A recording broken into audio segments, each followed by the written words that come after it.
C'est-à-dire que je considère que les films, c'est des organismes vivants. C'est-à-dire que les films, ils se transforment au fur et à mesure que je les fais.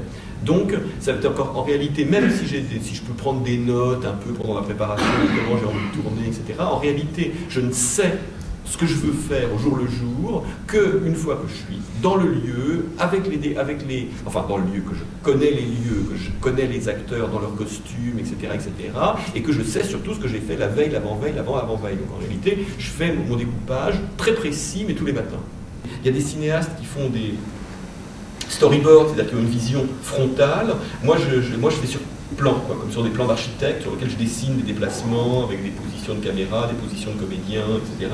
Et ensuite avec des descriptions extrêmement laborieuses et précises des plans. Je veux dire, voilà, la caméra fait ceci, cela, il se retourne sur telle réplique, après sur telle autre réplique, il va là, à ce moment-là, la caméra se déplace de 3 pas à gauche et découvre ceci. Enfin, je veux dire, des fois, c'est des textes qui font une demi-page, et je veux dire, heureusement, j'ai une script qui arrive à me traduire en français courant. Pourquoi est-ce que dans le cinéma, il faut faire comme si on était à l'âge de pierre, quoi. Je veux dire, pourquoi est-ce que dans le cinéma, il faut raconter des histoires aux gens comme s'ils étaient complètement idiots? Mais je dis pas ça en plus du point de vue même, je dirais,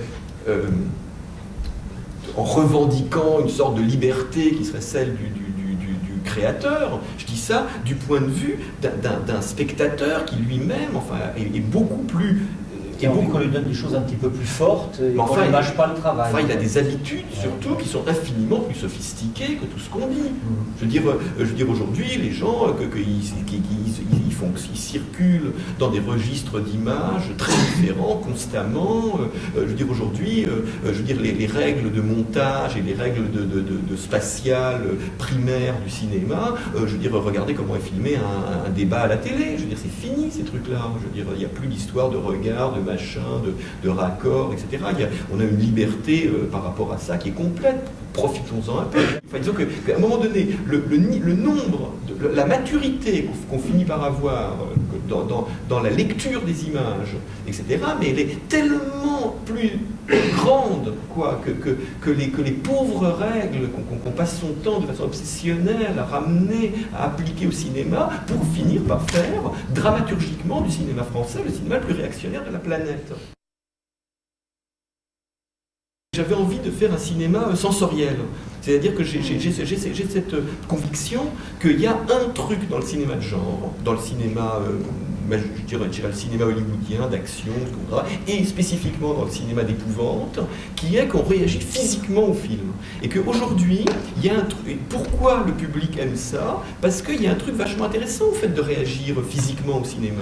Et que je trouve qu'il y a une erreur énorme, quoi, du cinéma indépendant, d'abandonner le terrain du rapport physique avec le spectateur au cinéma majoritaire.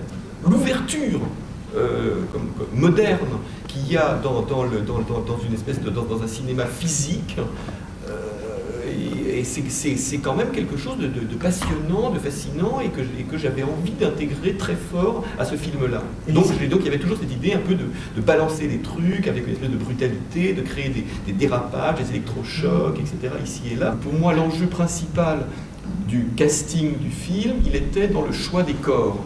Parce que je me disais qu'au fond, ce qui se passera dans ce film, c'est que les mots vont mentir, mais les corps diront une sorte de vérité. En réalité, il y aura une sorte de réalité de qui sont ces gens, etc., qui tiendra à la façon dont ils bougeront, ou dont leur corps se posera. Et donc, du coup, ça de ce point de vue-là, c'était une approche complètement différente de quoi que j'ai fait auparavant, et quoi que j'ai fait d'ailleurs par la suite.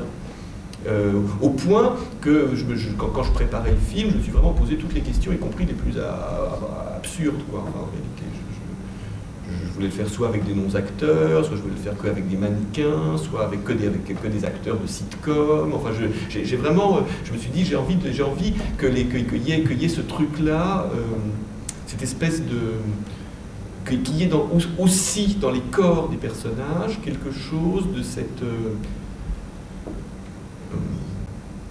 incarnation moderne, un peu plastique. Merci Olivier.